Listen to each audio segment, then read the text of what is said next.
하나님 말씀 봅니다. 요한복음 12장 말씀을 볼게요. 요한복음 12장 1절에서 11절까지 말씀을 우리 한 절씩 교독하겠습니다. 요한복음 12장 1절에서 11절까지 말씀 한 절씩 교독합니다. 제가 1절 말씀 먼저 봉독할게요. 신약성경 167면 요한복음 12장 1절입니다. 6월절 엿새 전에 예수께서 베다니에 이르시니 이곳은 예수께서 죽은 자 가운데서 살리신 나사로가 있는 곳이라.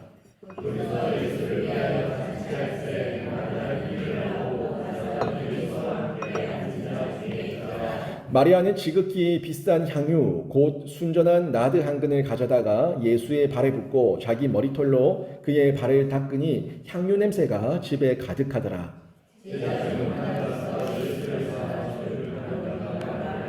이 향유를 어찌하여 300데나리온에 팔아 가난한 자들에게 주지 아니하였느냐 하니,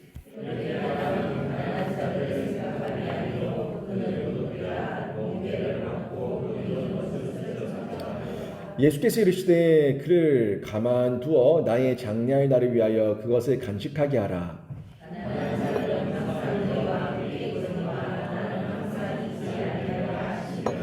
유대인의 큰 무리가 예수께서 여기 계신 줄을 알고 오니 이는 예수만 보기 위함이 아니요 죽은 자 가운데서 살리신 나사로도 보려 함이라라. 같이 읽습니다. 나사로 때문에 많은 유대인이 가서 예수를 믿음이러라. 아멘. 이 자리에 나와 예배한 우리 모든 성도님 한 분 한 분이 인색함과 교만함이 아니라 주 안에서 넉넉함으로 주님을 찬양하고 예배하는 귀한 신자가 되시길 주님의 이름으로 축원합니다. 인색함이라는 말을 여러분이 많이 들어보셨을 거예요. 우리가 인색하다는 말을 사람들한테 들으면 안 되는데 우리 그리스도인들은 좀 넉넉하고 풍성하고 사랑과 온유함이 많다 이런 말을 들어야겠죠. 근데 사람들 보면은 얌체 같은 사람, 또 자기밖에 모르는 사람, 이기적이고 개인적인 사람을 보면 저 사람은 정말 인색해 이렇게 혀를 내두르고 고기를 절레절레 흔들 때가 있지 않습니까? 이 인색함이 뭐라고 생각합니까? 어떤 사람을 보고 인색하다고 얘기할까요? 정말 없어서 굶어가는 사람들이 나한테 물 한 잔 안 줬다고 밥 한 끼 안 사줬다고 그 사람을 보고 인색하다고 말할 사람은 없을 거예요. 인색하다는 거는 가진 것보다 적게 쓸 때 분명히 많이 가지고 있음에도 불구하고 늘 없다고 말하며 숨기고 가리고 그것을 자꾸 내 거라고 얘기하며 거짓말할 때 이럴 때 그런 사람의 모습을 보고 인색하다고 말하죠. 가진 것보다 적게 행동하고 적게 나누고 숨길 때 그럴 때 인색하다는 말을 합니다. 가진 것보다 많이 행동하는 경우도 있어요. 그러니까 허세를 부리는 거죠. 허풍을 부리는 거예요.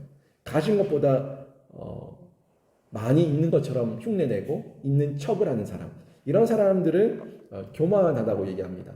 알지 못하면서 아는 척하고 뭐를 요만큼 알면서 이만큼 아는 것처럼 떠벌리고 하는 사람들. 그런 사람들은 교만하다. 이렇게 말하고 허세와 허풍이 심하다고 얘기를 하죠. 아주 극과 극인 상황인데 결국 가진 것만큼 아는 것만큼 적절하게 쓸 수 있는 사람, 분수에 맞게, 상황에 맞게, 환경에 맞게 이렇게 쓸 수 있는 사람이 지혜로운 사람이고 또 그렇게 있는 것을 없다고 말하지 않고 있는 것 가운데 여유가 있다면 그 여유는 뭐 상대적일 수 있지만 그 여유 가운데 또 하나님께서 주신 그 여유와 온유 가운데 사명을 가지고 사랑을 가지고 흘려보낸다는 것. 이런 사람들은 보면은 인색한 사람이 아니라 겸손한 사람이라고 보통 말을 합니다. 어떻습니까? 여러분은 세상 사람들한테 인색한 사람이라는 말을 듣습니까? 아니면 겸손한 사람이라고 평을 듣습니까? 겸손한 사람이 돼야겠죠. 적절히 쓸 줄 아는 사람. 또 허세와 허풍을 부리면 안 돼요. 허세와 허풍을 부리면은 집안이 거덜납니다. 있는 만큼 적절하게 내가 받은 만큼, 내가 누린 만큼, 내가 소유한 만큼 적절하게 그 분수에 맞게끔 흘려보내는 이런 정상적인 모습이 겸손의 모습이에요. 뭐 겸손한 거는 막 허리를 구부리고 막 머리를 조아리고 이게 겸손한 게 아니라 자기의 상황에 맞게 쓸 줄 아는 사람, 이 사람, 그리고 나눌 줄 아는 사람, 이런 사람, 정상적인 것. 정상적인 성경적인 정상, 이 정상적인 사람이 겸손한 사람이라는 거예요. 여러분은 그러면 외적으로 내적으로 얼마나 가지고 있습니까? 여러분이 생각할 때 나는 외적으로 좀 그래도 물론 상대적이지만 그래도 내가 자족할 수 있는 그 성경적인 가치 안에서 자족하고 내가 만족할 수 있는 그런 외적인 체험을 누리고 있습니까? 또 내적인 것도 마찬가지예요. 내적인 것도 우리가 하나님 안에서 성령의 은혜와 채우심을 받으면서 계속 성장하는데 우리가 다 이뤘다함이 없잖아요. 이 땅에서는 다 이뤘다함이 없지만 그래도 내가 어느 정도 자랐으면은 자란 다음에는 누군가를 또 섬길 수 있는 섬김이 있어야 돼요.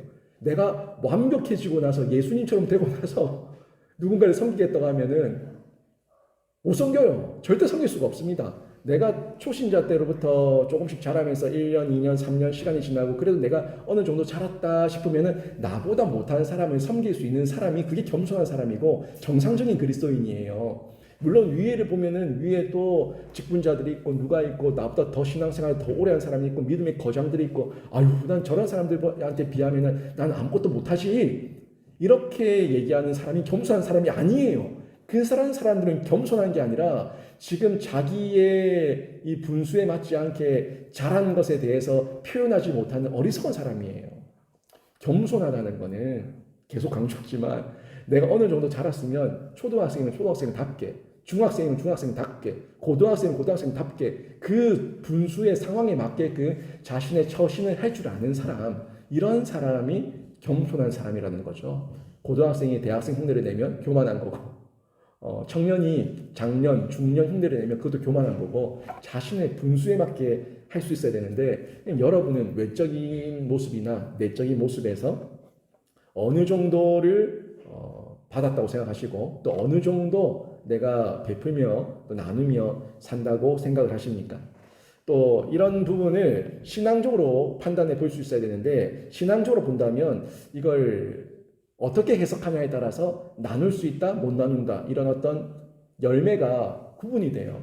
무슨 말이냐면 아무리 많이 가지고 있고 많이 배웠고 외적으로 내적으로 체험을 많이 받았다고 하더라도 신앙적인 해석이 이건 하나님께서 주신 것이야 라는 바른 해석을 하면은 나눌 수 있어요. 근데 이건 내가 얻은 거야, 내가 수고해서 취득한 거야 이렇게 받아들이면은 나누질 못합니다. 왜? 내가 죽도록 일해서 내가 번 거고 내가 안 건데 내가 이걸 왜 공짜로 가르쳐 줘야 돼? 이렇게 받아들이는 거죠.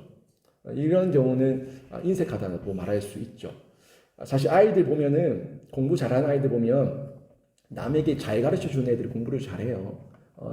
애들 가운데 공부 잘하는 애들 보면 뭐 생색내고 잘난 척하고 뭐 이거 가르쳐 줄 테니까 너 나한테 뭐 해줘 이렇게 조건적으로 얘기하고 이런 애들은 겸손한 애들도 아니고 공부 잘하는 애들이 아니에요. 진짜 공부 잘하는 애들은 나눌 수 있고 자기가 똑같은 문제지만 이 친구한테 가르쳐주고 저 친구한테 가르쳐주고 계속 나눠주고 꺼주고 거저주고 계속 베풀다 보면은 진짜 횡재하는 건 자기예요. 자기. 나눠주고 나눠줬는데 더 채워지고 더 정확해지고 더 명확해지는 건 누가 체험해요? 자기가 체험한다는 거죠. 내적이든 외적이든 이게 신앙적인 성경적인 원리예요. 하나님께서 채우셨다는 것을 믿을 때에 하나님이 주인이니까 하나님 앞에 내 시간과 마음과 물질과 이 모든 것들을 흘려보내는 이런 풍성함을 누릴 수 있다는 거죠. 나눠줘서 없어져 버릴 것 같으면은 우리가 손해지만 하나님의 것이기 때문에 내가 받은 것을 거저 나누면은 더 풍족해지고 더 채워지는 게 이게 성경적인 원리거든요. 그런 면에서 우리가 신앙적으로 누구로부터 받았는가 여기에 대한 기준 그리고 해석이 정확하게 이루어져야 된다는 겁니다. 굉장히 중요한 부분이에요. 내가 누구한테서 받아서 나의 건강이 있는가? 내가 누구한테서 받아서 이 시간이 있는가? 내가 누구한테서 받아서 이 신앙이 있는가? 내가 누구한테서 받아서 이 물질이 있는가? 이게 정리가 되고 나면 이 기준이 세워지고 나면은 내 신앙의 열매를 다시 한번 점검해보고 또 내 열매가 어떤 열매인지 확인해 볼 수가 있습니다. 나의 노력으로 채웠다. 하나님께서 주셨다. 극과 극이죠. 나의 노력으로 채웠다. 어떤 열매겠어요? 하나님께서 주셨다. 어떤 열매겠습니까? 자기 중심성과 이타적인 이 모습. 하나님께서 주셨으니까 나누는 이타적인 사랑. 예수의 모습이죠. 내 거야, 내 거야. 다 내 거야. 이 탐욕적인 모습. 탐욕적인 세상 부자의 모습, 그 사람들이 과연 나눌 수 있겠습니까? 이런 부자와 나사로의 이야기라든지 부자의 이야기들은 이 세상적인 부자 이야기들은 성경에서 예수님께서 여러 비유로 말씀을 많이 하셨어요. 외적으로 이렇게 이해하는 사람들이 있습니다. 외적으로 분명히 하나님께 기도를 했어요. 하나님께서 말로는 주셨다고 말해요. 하나님께서 주셨어요. 이렇게 말해요. 근데 조금 받아 누려보니까 아닌데 이거 내가 한 건데 이거는 하나님이 준 게 아니라 내가 수고하고 내가 노력해서 내가 받은 건데 내가 얻은 건데 이런 마음이 드는 사람들은 하나님께 집중하지 않습니다. 지금 내 손에 있는 거 또 이 손을 내민 나에게 집중해요. 나에게. 그러니까 어떤 개념이냐면 하나님께서 자 받아라 하고 줬는데 이거 전적인 하나님의 은혜잖아요. 하나님께서 주신 거예요. 근데 나는 그저 한 게 손 내밀어서 받은 게 다거든요. 근데 말하기를 내가 손 안 내밀었으면 내한테 안 왔지. 내가 손 내밀었으니까 내가 받은 거지. 내가 손 내미는 그 수고를 했잖아. 그래서 받은 거야. 라고 얘기하면서 자기 중심적으로 이해를 한다는 겁니다. 근데 이렇게 생각하면 안 됩니다. 하나님께서 채워주셨고 하나님께서 거저 주셨기 때문에 내가 받았다. 그리고 나는 이거를 지금 잠시 받아서 내가 관리하는 청지기일 뿐이야. 라는 이런 청지기적인 생각을 가지고 있어야지만 겸손하게 내 것이 아니라고 고백하면서 흘려주고 나눠주고 거저줄 수가 있는 거예요. 여러분 흔히들 내 거라고 생각하면 잘 못 나눠줘요. 근데 적절한 예는 아니지만 내게 아닐 때, 내게 아닌데 내가 관리하고 있을 때 그때는 인심 쓰듯이 막 나눠줍니다. 인심 쓰듯이 나눠줘요. 여러분 우리 그리스도인이 그러면 돼요. 어차피 하나님께서 주신 거고 하나님께서 다 걷어가실 건데 다만 인심 쓰듯이 나눠줄 때 나의 인심이 아니라 나를 드러내는 것이 아니라 하나님을 드러내고 하나님의 영광을 드러내기 위해서 쓰면 되는 거예요. 정치인들 보면은 이게 잘못된 거는 그 사람들이 인심 쓰듯이 국비를 막 지출하고 막 돈 쓰는 거 다 좋은데 그 사람들이 국비를 쓸 때 인심 쓰듯이 쓰잖아요. 근데 자기를 드러내려고 해요. 지나다니다 보면은 플랜카드 많이 걸려있지 않습니까? 국비 얼마 획득, 경축 해가지고 국회의원 이름 빵빵 다 자기를 드러내고 있죠. 그러니까 이 세상의 정치인과 세상의 정치기들은 자꾸 그 돈을 내 것 아니니까 그렇게 쓰는 거예요. 내 것 아니니까 그렇게 나눠주는 건데 그거를 자기를 자꾸 드러내요. 근데 우리 그리스도인들은 내 거 아니니까 나눠주는 건 똑같은데 나를 드러내는 게 아니라 예수를 드러내고 하나님을 드러내는 이런 삶을 사는 것, 이게 복음을 흘려보내고 예수의 하나님의 영광, 예수의 영광을 드러내는 모습인데 이렇게 살아가는 사람, 그 사람이 성경적으로 진짜 칭찬받는 청지기이고 하나님께서 겸손하라고 인정해주는 신자라는 겁니다. 주신 만큼 감사하고 주신 만큼 사용하고 주신 만큼 이웃과 함께 누리고 나만이 아니라 주신 것에 대해서 결국에 결과적으로 다 하나님께서 주신 건데 하나님께서 함께 나누게 하셨습니다. 모든 영광 하나님께 돌려드립니다. 이런 고백이 돼야 된다는 거예요. 사실 교회가 가장 좋은 모델입니다. 여러분 교회에 보면 사실 여러 가지 사역을 하지만 이 교회의 재정은 누구로부터 누가 들어왔는지 이게 이 돈은 누구 돈, 이 돈은 누구 돈 이렇게 누구의 헌금 이렇게 구분이 안 돼요. 다 모아져서 1년 예산, 1년 계획에 맞춰서 집행이 되는 거죠. 우리 모두가 함께 모은 돈이에요. 헌금이에요. 근데 그 모든 헌금이 집행될 때 우리 교회는 누구를 드러냅니까? 저 드러내요? 저는 웬만하면 안 드러내고 싶습니다. 저를 드러내는 게 아니라 담임 목사 김효진을 드러내는 게 아니라 영신 교회를 통해서 드러나는 건 예수 그리스도밖에 없는 줄로 믿습니다. 예수 그리스도가 드러나고 하나님께 영광이 되는 거예요. 그렇게 집행되는 거. 교회도 하나의 청지기로서 그 기관으로서 쓰임을 받고 있는 건데 이렇게 우리 교회 일원들도 함께 그렇게 살아가는 거죠. 교회도 그렇게 그 역할을 감당하지만 교회 일원된 성도들도 내 평생을 봤을 때 이거는 31살 때, 이건 32살 때, 이건 38살 때, 이건 40살 때 구분이 딱 정확하게 됩니까? 인생 가운데 그 어떤 하나님의 은혜와 하나님께 주셨던 그 능력과 은사들이 쌓여서 하나님께서 때를 만나게 하셔서 돈을 벌게 하시고 또 내 삶 가운데 건강도 주시고 또 학식도 주시고 인맥도 주시고 여러 가지를 주셨는데 그 모든 게 결국 하나님께서 지금까지 나를 연단시키시며 다듬어서 여기까지 오게 하셨고 하나님 나라를 위해서 쓰게 하셨다라는 이런 인식을 가지고 있을 때 기준이죠. 해석이죠. 이걸 가지고 있을 때 바른 청지기로서 그 역할을 감당하며 살아갈 수가 있다는 겁니다. 이런 내용도 이런 기준, 이런 해석을 가지고 있을 때 겸손한 사람, 인색한 사람 이런 부류가 확실하게 나눠진다는 거예요. 우리 사람들마다 가지고 있는 어떤 개인적인 기준이 있잖아요. 그래서 여러분도 여러분 주변 이웃들을 볼 때 저 사람은 인색해, 저 사람은 좀 겸손하고 풍족하게 잘 나누는 사람이야. 이런 기준들이 있을 거예요. 그런 기준과 같이 우리가 성경적으로 봤을 때 성경적 가치와 기준으로 봤을 때 하나님께서 보시는 겸손한 사람과 하나님께서 보시는 인색한 사람이 있다는 거예요. 오늘 본문에 그 겸손한 사람과 인색한 사람이 아주 대조적으로 오늘 본문에 등장하고 있어요. 누구예요? 마리아와 가룟 유다예요. 이 마리아가 겸손한 사람이라면 가룟 유다는 교만한 사람, 아주 인색한 사람이죠. 이 사람의 두 모습을 저희가 대조적으로 볼 수가 있는데 1절에서 3절을 보시게 되면 먼저 마리아의 반응이에요. 마리아가 예수님이 오시니까 너무 좋아서 예수님의 발에다가 향유를 부어요. 그리고 예수님의 그 발을 뭘로 닦냐면 자신의 머리카락으로 예수님의 발을 닦습니다.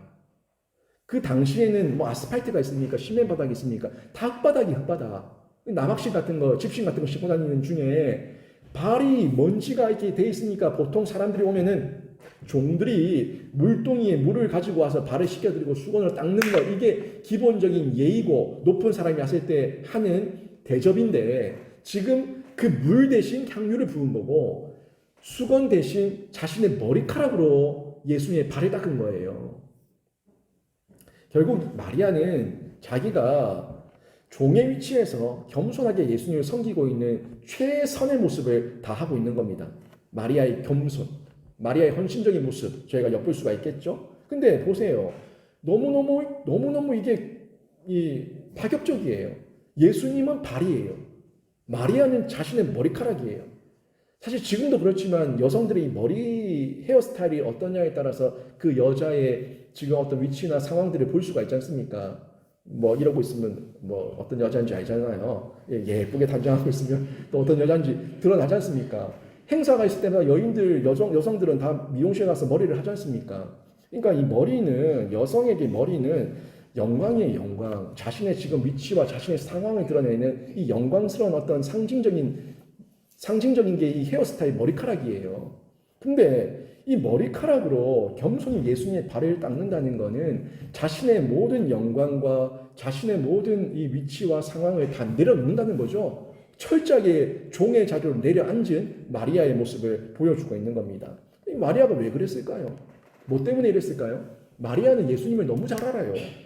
방금 전에 어떤 일이 있었냐면 요한복음 11장에 어떤 일이 있었냐면 마리아의 오빠였던 나사로를 살렸어요. 죽었던 나사로가 살아나는 이런 능력을 예수님께서 행하셨고 이 광경을 마리아가 본 거죠. 체험한 거예요. 그러니까 지금 마리아에게는 이 향유 따위가 중요하지 않고 자신의 머리카락이 있는 게 중요하지 않아요. 사람이 살았는데 자신의 사랑하는 오라비가 살았는데 지금 부활을 일으키신 그 신 하나님 주님이신 그분이 오셨는데 지금 머리카락이 뭔 문제고 그 향유가 뭔 문제겠습니까? 뭔들 못 드리겠어요?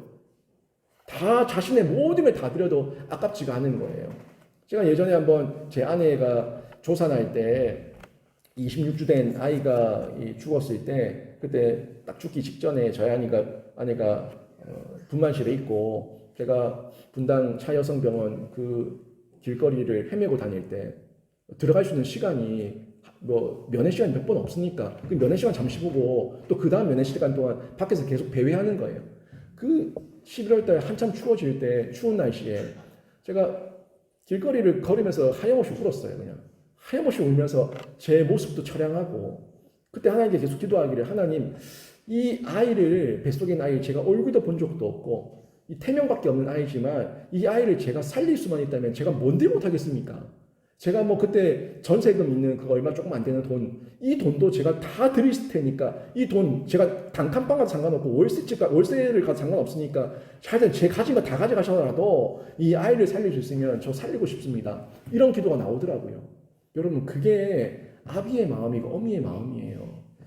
자기에게 너무너무 소중한 존재의 생명이라고 하는 그 생명이 이 연관됐을 때는요. 자기한테 소중한 거 없어요. 이 머리카락이 뭐 소중하겠습니까? 뭐 바닥에 기어다니라고 기어다니죠. 그게 뭔 소용이 있어요? 다 깨뜨리고 다 주고 다 바쳐도 아깝지 않아요. 할 수만 있다면, 살릴 수만 있다면. 근데 지금 마리아는 그 살아났단 말이에요. 살릴 수만 있다면이 아니라 살아난 그 모습을 본 거예요. 이 마음을 지키고 있는 거죠. 이 화장실 들어갈 때와 화장실 나왔을 때 오빠가를 살렸으니까 마음이 싹 바뀌어가지고 입 닫고 변질돼 버리는 게 아니라 오빠를 살린 그 하나님 앞에서 내 마음의 중심이 여전히 변함없으니까 자신의 머리카락이든 이 향유 옷값을 깨뜨리든 이게 중요하지 않은 거예요. 이 마리아의 헌신과 그 신앙의 중심이 얼마나 순결하고 또 진심이었는가를 저희가 엿볼 수 있는 거죠. 혹시라도 나사로를 살리기 전이었다면 의심해 볼 만해요. 근데 나사로가 살아난 이유입니다. 그럼에도 불구하고 변함없이 예수님을 영접하고 있는 이 마리아의 모습은 찐이다, 찐. 진짜 진심이다 하는 걸 느낄 수가 있는 거예요. 11장에서 이 자신의 오빠를 살리신 예수님, 그 예수님 앞에 이 마리아가 드린 향유는요, 다름 아닌 나드예요, 나드. 이 나드라고 하는 향유인데 상당한 비싼 향유였던 건 확실합니다. 왜냐하면 이 향유의 이 가치를 보니까 지금 3절에서 지극히 비싼 향유라고 언급하고 있죠. 그리고 이거를 순전한 나드 향근이라고 얘기하고 있는데 이 향근의 가치가 나중에 가룟 유다의 이야기를 통해서 알 수가 있지만 300데나리온이에요. 300데나리온. 이 300데나리온이 어느 정도의 가치냐면 한 품꾼의 하루 품삯이 한 데나리온이에요. 그 당시에. 한 데나리온. 이걸 뭘 보면 알 수 있냐면 마태복음 20장에 가면은 포도원 품꾼 비유가 나오죠. 이른 아침에 나가서 한 품꾼이 있기에 너 포도원 가서 일해라. 내가 한 데나리온 줄게 해서 품꾼 보냈어요. 나중에 3시에 가니까 또 일꾼들이 방황하고 있어. 너 가서 일해라. 6시에 가니까 또 있어. 너 가서 일해라. 9시에 가니까 또 있어. 또 가서 일해라. 나중에 11시에 이제 1시간만 일하면 퇴근 시간인데 11시에도 또 길거리에 일꾼들이 있어서 너 가서 일해라. 그래서 1시간 일하고 뭐 하루 종일 일하는 사람도 있고 1시간 일하는 사람도 있고. 아무튼 그들에게 주인이 값을 얼마 줘요? 모두에게 똑같이 한 데나리온 주는 거예요. 아침에 일찍 왔던 종들이 투덜대죠. 그리고 주인이 아니 너랑 나랑 아침에 올 때 한 데나리온 준다고 얘기하고 약속하지 않았냐. 그래서 내가 1시간 일한 이 품꾼에게 한 데나리온을 준다고 내가 선을 베풀었는데 내가 악한 주인이냐. 이렇게 얘기하고 있는 거예요. 내 것을 내가 주는데 네가 왜 그러냐. 라고 얘기하면 그 책망하는 내용이 나오지 않습니까? 그 내용. 그러니까 그때 당시에 보편적인 품꾼의 하루 품삯이 한 데나리온이었다는 거예요. 근데 한 데나리온이 그러면 얼마 하겠어요? 뭐 요즘 뭐 인건비가 비싸긴 하지만 그냥 편하게 하루 품꾼 잡부들 품꾼 10만 원 벌었다 합시다. 10만 원 받는다고 하면은 300데나리온이면 300일치. 10만 원씩 300일이면 얼마예요? 예, 계산 빠르지 않습니까? 3천만 원 아니면 3천만 원? 누가 300만 원 하셨어요? 3천만 원 아니에요? 이 3천만 원이나 되는 그런 거금이에요. 그러니까 뭐 거의 1년치죠, 1년치. 365일이지만 뭐 안식일 쉬고 뭐 이렇게 좀 쉬는 날 빼고 하면은 그만큼의 큰 가치의 돈이었다는 거예요. 근데 그런 1년치 연봉에 해당하는 그 3천만 원짜리 나드 이 향유 향근을 옥합을 깨뜨렸다는 거예요. 어떤 헌신인지 느낌이 오십니까? 주님 당신을 위해서라면 제 1년 연봉이 중요한 게 아닙니다. 이 마리아에게는 이 향유 향근이 자신의 결혼 지참금이었어요. 결혼 지참금이라고요. 그 결혼 지참금을 깨뜨린 거예요. 주님과 결혼하는 심정으로, 주님 앞에 모든 걸 바치는 심정으로 그 한근 향유 옥합을 깨뜨린 거예요. 그러니까 나사로 오빠가 살아난 이후에 이런 진실한 행함을 하는 마리아를 볼 때에 이게 진짜다, 진심이다 하는 걸 느낄 수가 있는 거죠. 그만큼 마리아의 마음에는 예수님에 대한 가치를 확실하게 알고 있었고 의지하고 있었다는 거죠. 그러니까 이런 가치의 어떤 비교 대상이 되지 않는다는 거예요. 예수님? 향유 한 근? 이건 가치 비교 대상이 아니야. 얘기하는 거예요. 여러분 자녀들과 예? 여러분 자녀들과 3천만 원이 비교 대상입니까? 여러분 자녀들과 3억이 비교 대상입니까? 이 비교 대상이 아니잖아요. 진짜 사랑하는 그 사랑의 대상, 나의 전부인 그분, 주님, 그런 주님이 내 마음에 와주시고 내가 체험되고 내가 경험됐다면 이 3천만 원 향유 옥합 하나가 이거는 같이 비교 대상이 아니기 때문에 주님 앞에서 깨뜨릴 수 있다는 이런 겸손함을 보였던 마리아라는 겁니다. 그런데요, 이 가룟 유다의 반응은 어떨까요? 4절에서 6절을 보면 이 가룟 유다에 대해서 얘기하고 있어요. 가룟 유다의 반응이 4, 5, 6절에 쭉 나오는데 특히 5절을 보면 이렇게 얘기하고 있어요. 이 가식적인 가룟 유다의 말입니다. 한번 보세요. 이 향유를 어찌하여 300데나리온에 팔아 가난한 자들에게 주지 아니하였느냐 하니 이렇게 말하고 있어요. 아주 명분이 좋아요. 야, 너 그거 아깝게 왜 그러냐? 그거 깨트려가지고 다른 사람들한테 한 데나리온씩 나눠줬으면 300명을 하루 일당을 줄 수 있는데 그렇게 구제를 해야지. 어디 지금 이렇게 허비하고 낭비하냐? 만약에요, 여러분이 제 발을 닦는다고 그 짓을 했다면 이거 낭비하고 허비한 거 맞아요. 저한테는 그럴 가치가 없어요. 그런데 예수님에게 한 건 아니죠. 근데 지금 이 가치의 기준이 지금 예수님에 대한 가치가 가룟 유다에게 어떤 가치였는지 느낌이 파고시죠. 목사를 대하는, 저 같은 목사를 대하는 가치만큼도 안 되는 거예요. 저한테 저를 대하는 가치만큼도 안 되는 거예요. 이런 어떤 모습을 볼 때 가룟 유다의 진심은 뭐였는가 하는 부분을 알 수가 있는데 본심은 그게 아니죠. 욕심이죠. 탐심이죠. 말로는 가난한 자를 얘기하고 있지만 진심은 그게 아닙니다. 6절이 얘기하고 있어요. 성경은 이 가룟 유다의 중심을 꿰뚫어 보니까 6절이 그 말씀을 하고 있는 거예요. 보십시오. 이렇게 말함은 가난한 자들을 생각함이 아니요 그는 도둑이라 돈깨를 맞고 거기 넣는 것을 훔쳐 가미러라. 사실 가룟 유다는 이웃에게 관심이 없어요. 다만 그 향유의 가치에 관심만 있을 뿐이에요. 향유의 가치, 이 가치에만 관심이 있을 뿐인데 이런 가치를 가지고 있었던 사람이기 때문에 예수님을 단돈 얼마에 팔아넘겼어요? 은 30에 팔아넘겼어요. 예수님이 은 30보다 가치롭지 않다는 거죠. 자기한테는. 300데나리온보다 예수님이 가치가 있지 않다는 거예요. 예수님의 가치를 그렇게 하찮게 여기고 있었던 사람이 가룟 유다라는 겁니다.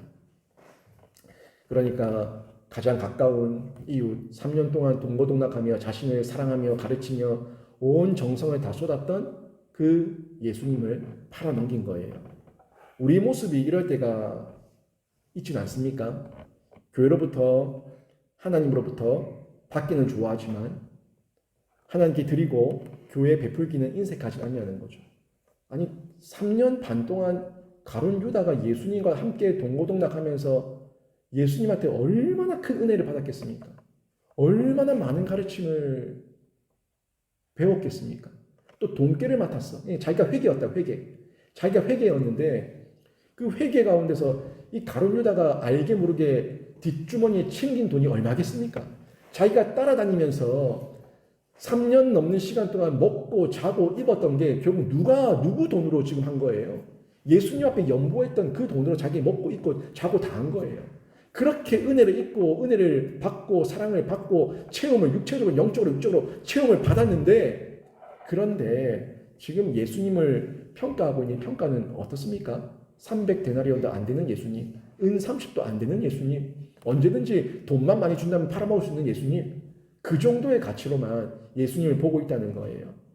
우리가 교회로부터 하나님으로부터 신앙 가운데 참 많은 은혜를 받고 체험을 받고 위로를 받고 격려를 받는데 우리가 이렇게 순간순간 잊어버리고 변질돼서 가룟유다처럼 300데나리온 은 30보다 못한 예수님의 은혜로 치부할 때가 있지는 않냐는 거예요. 많은 신자들이 아니라고 말하죠. 아니라고 말하지만 자기의 그 인색함의 모습 가운데 나도 모르게 알게 모르게 자기 합리화로 포장하고 있어요. 나는 이럴 수밖에 없어. 나는 어쩔 수가 없었어. 나는 그래서 이런 거야. 가룟유다도 변명이 있어요. 예수님의 십자가에 못 박았던 빌라도도 변명이 있어요. 다 변명이 있어요. 변명이 없는 사람이 어디 있습니까? 판단은 하나님께서 하시는 거예요. 하나님께서 보시기에 악하다고 얘기하면 악한 거예요. 하나님께서 보실 때에 성경적 기준을 봤을 때에 가룟유다의 이 모습은 철저하게 인색하고 철저하게 자기중심적인 사고로 예수님을 팔아먹는 건데 이런 인색함이 우리 가운데 있지 않냐는 거죠. 자꾸 포장하지 말고 우리가 이런 가룟유다의 모습은 있지 않은지 정말 냉정하게 성령께서 직면시킬 때 우리가 그 앞에 반응하고 회개하셔야 되는 줄로 믿습니다. 저도 마찬가지예요. 제가 목사로서 하나님께 받은 은혜가 얼마나 많습니까? 여러분 기억하십니까?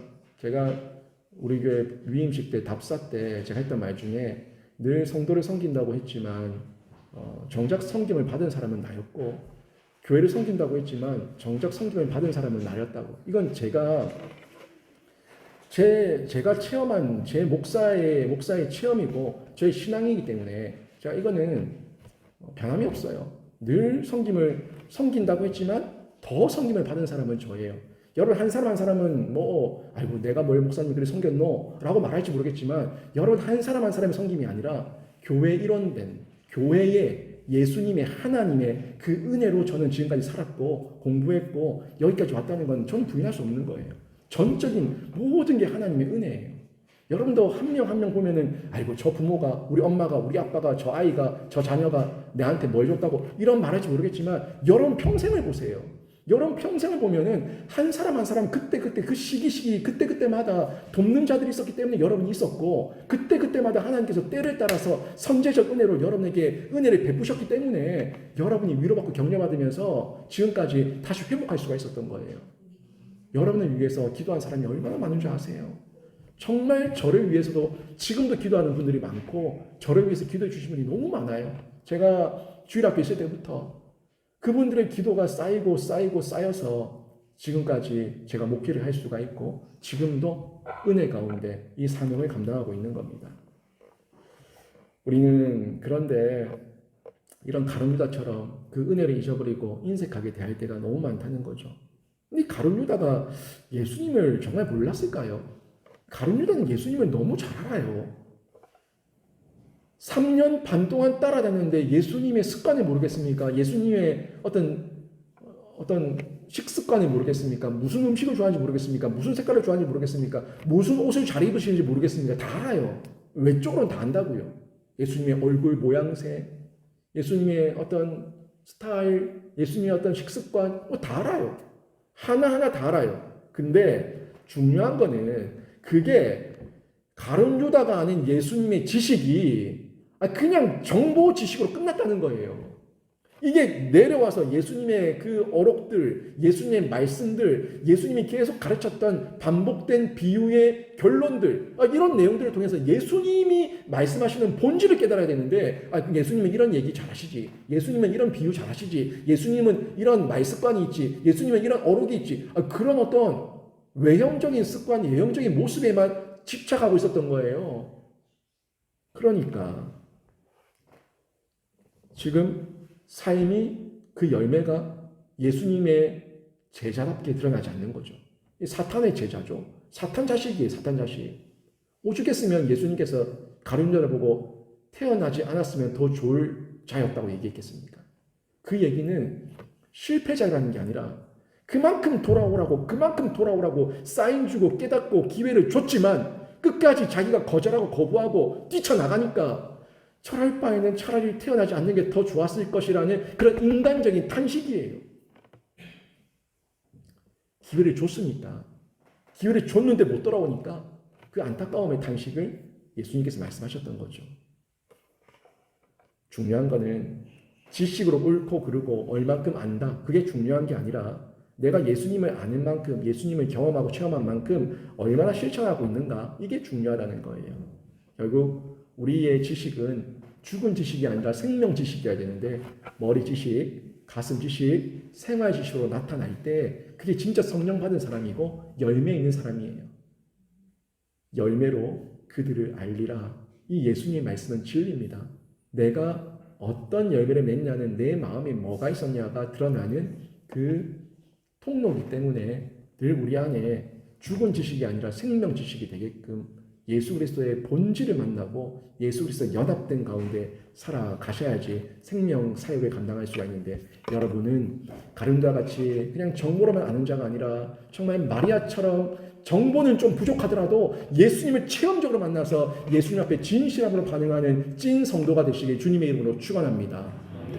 예수님의 반응과 사람들의 모습을 보니까 이 7절 8절의 내용에서 또 볼 수 있고 또 9절 10절 11절에서 볼 수가 있는데, 예수님께서 먼저 이 마리아의 헌신을 칭찬하죠. 그러니까 지금 이 가룟 유다가 이 태클을 걸고 300데나리온에 팔았어야지 막 야단을 치니까 중간에 딱 차단하시면서 예수님께서 말씀하시는 거예요. 근데 그 내용을 보면은 예수님께서 가만두라고 얘기하면서 이 마리아는 나의 장례를 준비하고 있다라고 얘기하고 있어요. 이 장례가 뭡니까? 이게 지금 십자가 사건 아닙니까? 지금 이미 예수님은 마리아의 헌신을 칭찬하면서 십자가 사건이 이미 시작되었다는 것을 말씀해주고 있는 거예요.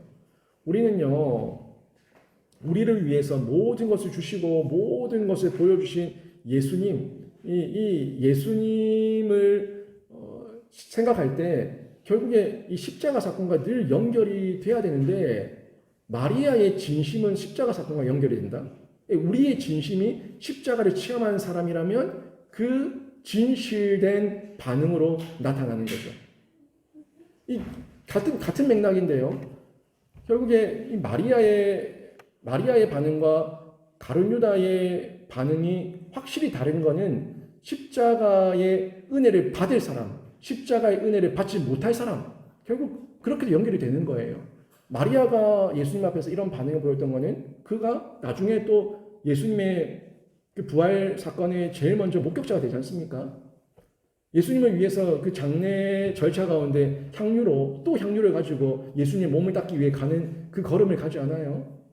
이 처음이나 끝이나 같았던 자들, 정말 예수 그리스도를 인격적으로 만났던 자들, 중간에 변질되는 자가 아니라 항상 동일하게 십자가의 은혜를 입게 되는 자들, 하지만 자기밖에 모르는 자들, 마지막 생을 자결로 끝나는 자들, 지옥 가는 자들, 십자가의 은혜가 없는 자들, 이렇게 결론 나지는 연결선상에서 함께 생각해 볼 수가 있는 거죠. 지금 이 내용들을 보게 되면은 또 9절에 큰 무리가 예수님 앞에 오게 되는데, 보세요. 이 9절 보니까 유대인의 큰 무리가 예수께서 여기 계신 줄 알고 오니 이는 예수만 보기 위함이 아니요 죽은 자 가운데서 살리신 나사로도 보려 함이러라. 참 이게 안타까운 내용인데요. 보세요. 지금 잘 연결 한번 해봅시다. 마리아가 예수님과 더 오래 있었겠어요? 가룟 유다가 예수님과 더 오래 있었겠어요? 당연히 가룟 유다죠. 근데 가룟 유다는 정보 지식만 있었고 예수님에 대한 체험적 지식이 없고, 마리아는 정보 지식은 둔하지만 어리숙하지만 예수님을 향한 체험적 지식을 가지고 있었고, 결국에 예수님을 더 많이 보지 못했지만 믿은 사람, 진짜 믿은 사람의 모습이 마리아로 드러나고 있는 거예요. 근데 또 보세요. 이 9절 보니까 큰 무리가 오는데 예수님을 보러 오는 거예요. 근데 끝부분에 예수님만 보기 위함이 아니요 죽은 자 가운데서 살리신 나사로도 보려 함이러라. 그 다음 11절 끝부분 보세요. 나사로 때문에 많은 유대인이 가서 예수를 믿음이러라. 여러분, 이 뭔가 좀 찝찝하지 않습니까? 예수를 보고 믿어야 되는데, 예수를 영원한 생명, 부활의 생명인 예수를 보고 믿었더라가 아니라 금방 다시 죽을 나사로를 보고 믿었더라예요. 이해되세요? 진짜 우리가 믿어야 될 대상은 잠깐 다시 살아난 부활한 나사로가 우리의 믿음의 대상이 아니라 영원한 부활의 대상인 예수님을 믿어야 된다는 거예요. 근데 마리아는 나사로를 보고 예수님을 믿은 게 아니라 이제 예수님 자체를 믿은 거예요. 예수님 자체를 믿었고, 가룟 유다는 예수님 자체를 믿지 못하니까 예수님 곁에 따라다니는 인맥과 군중과 무리와 돈을 보고 믿은 거예요. 헌금을 보고 믿은 거예요. 예수님께 연보를 많이 하면 혼자 돈깨를 맡았으니까 씩 웃는 거예요. 자기가 또 숨길 걸 생각하니까. 지금 뭘 보고 믿냐? 뭘 보고 반응하고 있냐? 마리아와 가룟 유다, 또 예수님을 보고 믿는 게 아니라 나사로를 보고 믿는 이 무리, 이들의 태도와 반응을 통해서 우리가 극명하게 드러나고 있는 걸 볼 수가 있습니다. 여러분, 결국에 진짜이신 예수님 앞에는 이런 가룟 유다와 무리와 같은 신앙을 가지고 있을 때, 종교심을 가지고 있을 때 인색할 수밖에 없어요. 인색할 수밖에 없고 늘 계산이 두들기고 늘 인풋 아웃풋 개념, 산술적 개념으로 예수님을 평가하는 거예요. 종교예요, 종교. 부적 얼마짜리 쓰면은, 얼마짜리 굿하고 나면은 이만큼 어떤 복이 오겠지? 완전 종교죠. 샤머니즘이죠. 진실한 어떤 인격적 교제, 마리아와 예수님과의 인격적 그런 사랑이 아니에요. 가룟 유다 철저하게 이기적이고 자기의 유익과 자기의 편리를 위해서 예수님을 따라다녔던 거예요. 종교였죠. 무리 왜 왔어요? 예수님을 만왕의 왕이신 메시아인 예수를 보기 위해서? 아니, 기적, 이적, 표적이 일어났다고 하니까 그게 구경하러 온 거예요. 구경하러. 나사로 죽었네. 진짜 살아났네. 잠깐 믿은 거예요. 잠깐 믿었는데, 나사로가 살아나서 믿었는데 나사로가 다시 죽으면 어떻게 될까요? 안 믿는 거죠. 변질돼 버리는 거죠. 결국 대상이 누구냐, 기준이 뭐냐에 따라서 나의 인색함과 교만함과 이런 반응이 나타나는 거고요.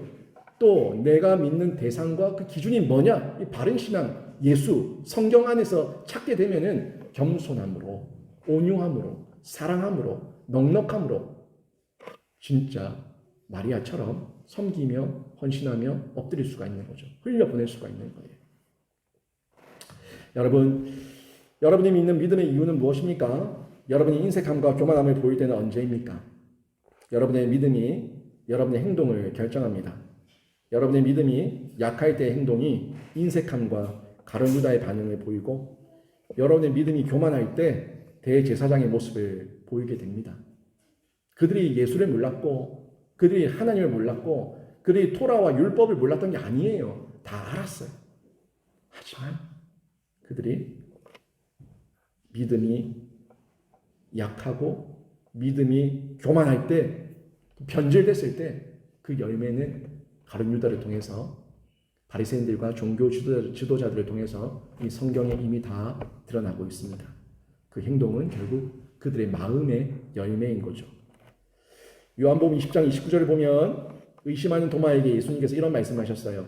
너는 나를 본고로 믿느냐? 보지 못하고 믿는 자들은 복되도다 하시니라. 여러분, 보지 못하고 믿는 것이 진짜 믿음이에요. 사실이니까, 진리니까 그냥 믿는 거예요. 내가 직접 봐서 믿는 게 아니라 사실이니까 믿는 거예요. 저희 아내가 우리 애 언어 치료실 다니는데 엄마가 권사인데 그 아이 엄마는 예수를 안 믿어요. 엄마가 권사인데 어릴 때 엄마 때문에 어쩔 수 없이 교회를 왔다 갔다는 했는데 예수를 안 믿어요. 예수 안 믿고 결혼하고 예수 안 믿고 오래 살았어요. 저희 아내가 사모라는 걸 알고 조금 경계해요. 혹시라도 교회 나오라고 할까봐. 그런 엄마가 있는데 그 엄마가 오늘 저희 아내한테 이런 말을 했대요. 저희 희준이가 또 저희 교회 영상을 보고 있으니까 그 영상을 보다가 교회 얘기가 갑자기 나온 거예요. 하마스와 이스라엘과의 전쟁을 보니까 자기가 궁금해서 하마스와 이스라엘 그 내용과 가자 지구 이런 내용들을 보니까 그게 다 성경과 다 연결이 돼 있더라. 그래서 이 성경이 역사냐고 저희 아내한테 물어보는 거예요. 저희 아내가 네, 성경이 역사예요. 성경을 중심으로 하나님을 중심으로 이게 변질된 우리는 개혁, 우리는 성경 중심으로 바른 신앙을 가지고 있지만 변질된 종파들, 이슬람, 유대교, 천주교 뭐 이런 종파들이 얼마나 많이 나왔어요. 다 그 종파들 안에서의 전쟁 아닙니까? 그 이슬람 안에서 또 수니파, 시니아파 이렇게 나눠져 가지고 극단주의자들 나타나고 이렇게 종파들이 나눠져서 서로 대립하고 싸우고 있는 이런 모습들인데 그게 다 역사의 흔적 아닙니까? 가자 지구가 어디예요? 블레셋 5도시지 않습니까? 가드, 가사. 성경에 가드, 가사가 가자 아니에요. 다 그런 역사적 흔적 가운데 지금도 이어지고 있는 이 블레셋과의 싸움, 이스라엘과의 싸움이 여전히 ing, 진행형으로 드러나고 있는데요. 사실이에요. 성경은 사실이에요.